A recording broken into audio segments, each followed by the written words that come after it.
Hello hello et bienvenue dans ce nouvel épisode de Pas là pour plaire, j'espère que vous allez bien. Mais là j'ai envie de parler aujourd'hui de quelque chose, d'une phrase que j'entends systématiquement, pratiquement, allez, 90% à chaque appel affinité que je fais. Je crois qu'il faut que je recrute. Je n'y arrive plus, je pense qu'il me faut une assistante. Si j'avais quelqu'un pour m'aider, ça irait mieux. À chaque fois, ma première question c'est m'aider à faire quoi exactement? Et là, silence radio. Parce que 9 fois sur 10, la personne ne sait pas répondre. Elle sait juste qu'elle est débordée. Et recruter, déléguer, c'est la première solution que la culture entrepreneuriale te vend. Grandir égale embaucher. Plus de charges égale plus de bras. Voilà. Mais soyons clairs, embaucher quelqu'un pour poser sur un chaos existant, ça ne réduit pas le chaos. Ça le multiplie par 2. Et encore on n'est pas. Parce que maintenant, il faut gérer le chaos et la personne. Alors aujourd'hui, je vais te montrer comment repérer ton vrai goulot d'étranglement, celui qui n'a peut-être rien à voir avec le manque de bras, en fait, de délégation, et comment le résoudre avec du système avant même de penser au recrutement. Prends de quoi noter, c'est un épisode concret aujourd'hui. Alors, déjà, pourquoi recruter, déléguer est le mauvais premier réflexe? On y va. Alors, je vais te raconter une petite histoire, anonymisée bien sûr, d'une cliente qui est arrivée persuadée qu'elle avait besoin d'une assistante virtuelle. Elle passait, selon elle, 15 heures par semaine sur de l'admin. Donc il y avait de la facture, les relances, l'organisation des visios, la mise à jour de son tableur client, le CRM, vous savez, répondre aux questions, etc. Et sa conclusion logique, qui pourrait paraître normale, c'est de déléguer cette charge à quelqu'un. Et donc du coup, on a fait l'exercice ensemble. On a listé minute par minute ce que contenaient réellement ces 15 heures. Et le résultat, 8 heures là-dedans, c'était elle qui cherchait des informations qu'elle avait déjà notées quelque part, mais nulle part au même endroit. 3 heures, c'était elle qui refaisait à la main un calcul qu'un tableur automatisé aurait fait en 3 secondes. 2 heures, c'était des allers-retours de mails pour caler un rendez-vous qu'un lien cal.com ou même sur System.io, les calendriers, aurait réglé en un clic. Il ne restait que 2 heures de tâches qui nécessitaient vraiment un humain différent d'elle. S'il avait recruté avant de faire cet audit, ce calcul, elle aurait payé quelqu'un pour hériter du même chaos. La même absence de système, juste avec un salaire en plus. Et c'est ça le piège. On confond j'ai trop de travail avec j'ai besoin de quelqu'un. Alors que 9 fois sur 10, la vraie phrase c'est je n'ai pas de système, donc tout me prend 3 fois plus de temps que si je devrais. Voilà, tout simplement. Et un système, contrairement à une personne, ne prend jamais de vacances. Il se trompe rarement, sauf si on se plante dans les configurations, d'accord? Il n'est pas fatigué le truc. Et il ne coûte rien en charge sociale. Il coûte quelque chose, mais pas en charge sociale. Donc avant de penser qui peut m'aider, je veux que tu te poses 3 questions. Dans cet ordre précis, attention. C'est la méthode que j'utilise avec toutes mes clientes en accompagnement, dans notre appel dédié à tout ce qui est propulseur de croissance et bien sûr emploi du temps. Question 1. Cette tâche, est-ce qu'elle se répète? Si oui, elle est probablement automatisable ou systématisable, vous choisissez votre vocabulaire, avant d'être délégable. Une tâche qui revient chaque semaine mérite un process écrit, un template ou un outil qui l'a fait à ta place. Pas un humain pour le moment, ça peut venir, d'accord? Mais voilà, pas besoin d'avoir un humain qui l'a refait manuellement à chaque fois. Prends 2 minutes, là, maintenant. Voilà, tu mets pause si tu veux. Bon, tu peux écouter tout le podcast quand même et revenir après dessus ou marque-toi-le sur un bout de papier. Mais prends 2 minutes et pense à 3 tâches qui reviennent dans ta semaine. Je te garantis qu'au moins une des 3 pourrait être réduite de moitié rien qu'avec un template ou une automatisation basique. Oui, basique. Pas besoin d'aller chercher midi à 14h. Je te laisse faire. La deuxième question.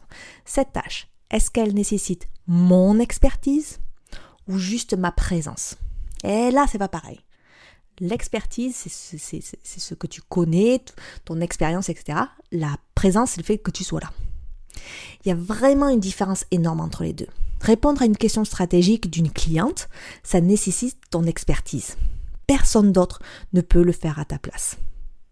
Mais reformater une facture, programmer un post, relancer un impayé, ça nécessite ta présence uniquement parce que personne d'autre n'a le mode d'emploi. Pas parce que ça demande ton cerveau à toi, on est d'accord. Facture, pas besoin de ton expertise, jusqu'à preuve du contraire. Tout ce qui nécessite ta présence sans nécessiter ton expertise, c'est exactement ce qui devrait être écrit en process avant d'être confié à quelqu'un. Je ne dis pas qu'il ne faut pas déléguer, d'accord ? Mais s'il n'y a rien de précis, d'écrit, de process, de template, etc., n'allez pas chercher quelqu'un, on est dans le chaos, d'accord ? Parce que sans process écrit, même la meilleure assistante du monde va te ramener des questions à longueur de journée. Et tu vas passer plus de temps à l'encadrer qu'à faire la tâche toi-même. Ok ? La troisième question, la dernière, si cette tâche disparaît totalement demain, qu'est-ce qui se passerait vraiment ? Celle-là, elle pique un peu. Toutes les tâches ne sont pas enlevées, mais beaucoup de choses qu'on fait dans un business ne servent en réalité à rien. Ou presque, désolé. On les fait parce qu'on les a toujours faites, ou parce qu'on a peur de ce qui se passerait si on arrêtait. Mais souvent, rien ne se passe. Personne ne remarque, le chiffre d'affaires ne bouge pas. Petit exemple de moi, je me suis posé même les questions. Oui, je simplifie mon business, j'ai plein de systèmes d'automatisation, etc. Mais il y a toujours des trucs qui me bloquent. Par exemple, les chiffres. Moi, j'adore les chiffres. Je fais plein d'Excel, de machin. Je suis au centime près. Toutes mes dépenses pro-perso. Enfin, c'est une geek, quoi. Mais il y avait un truc que j'utilise, moi, pour faire ma facturation, j'utilise Abi. Si vous ne connaissez pas, j'ai mis le lien en bas si vous voulez aller voir. Et ils ont une fonction, quand on est au forfait pro, je crois que c'est à partir du pro, c'est pas starter, c'est le niveau pro, qui permet de faire sa déclaration URSSAF via la plateforme. Mais comme elle a déjà tout ce que vous avez gagné en BNC, BIC, etc., pour les Français bien sûr, elle peut le faire. En 2 clics, je pouvais avoir mes URSSAF faites. Eh ben, j'ai hésité pendant plus de 3 ans. Impossible.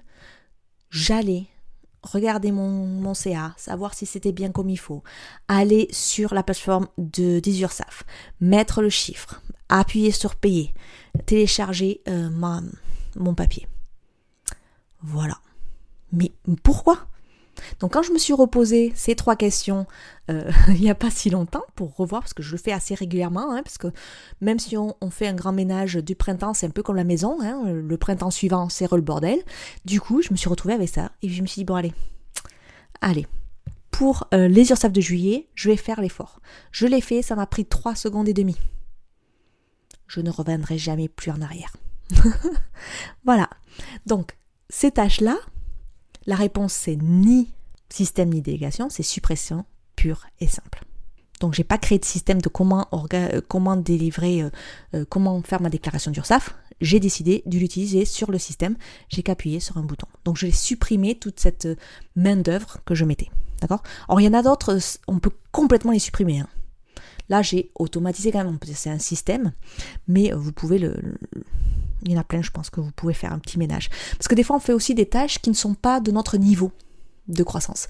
C'est qu'on a l'impression qu'on est déjà en train de scaler, alors qu'on est encore au début. Voilà.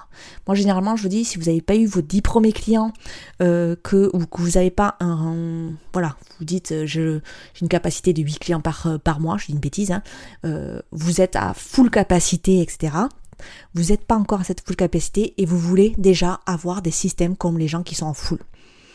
Donc, essayez de vous remettre dans la réalité de ce qu'est votre business aujourd'hui et de ne pas avoir des systèmes et des outils, des suivis de statistiques trop compliqués alors que vous n'êtes pas encore à ce niveau-là.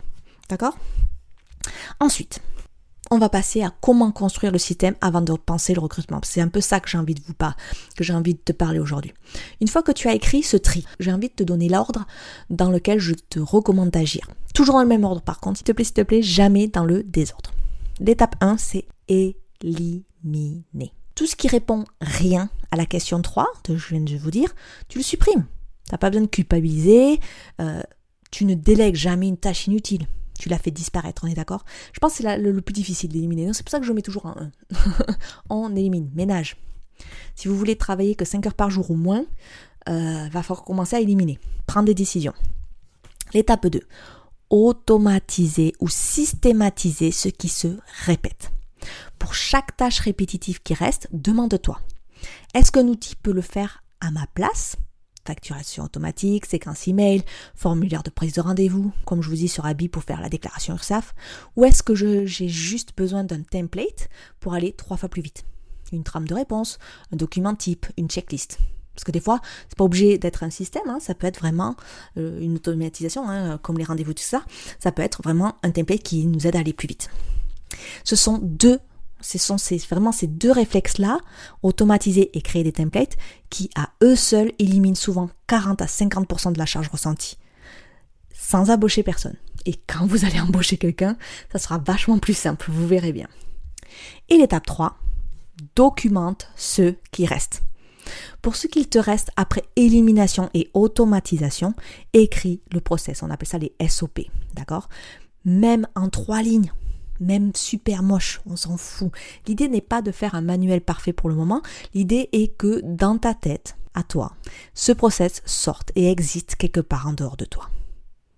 C'est cette étape que presque tout le monde saute. Et c'est elle qui fait toute la différence entre j'ai recruté quelqu'un et je passe mon temps à l'encadrer et j'ai recruté quelqu'un, ça m'a vraiment allégé ma charge. Et la 4e étape, c'est quoi ? C'est seulement maintenant, d'accord, que tu vas te poser la question en fait, du recrutement.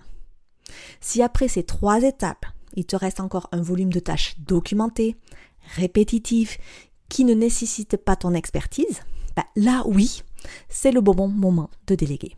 Mais regarde bien ce qui reste. Souvent, ce n'est plus une assistante à temps plein dont tu as besoin.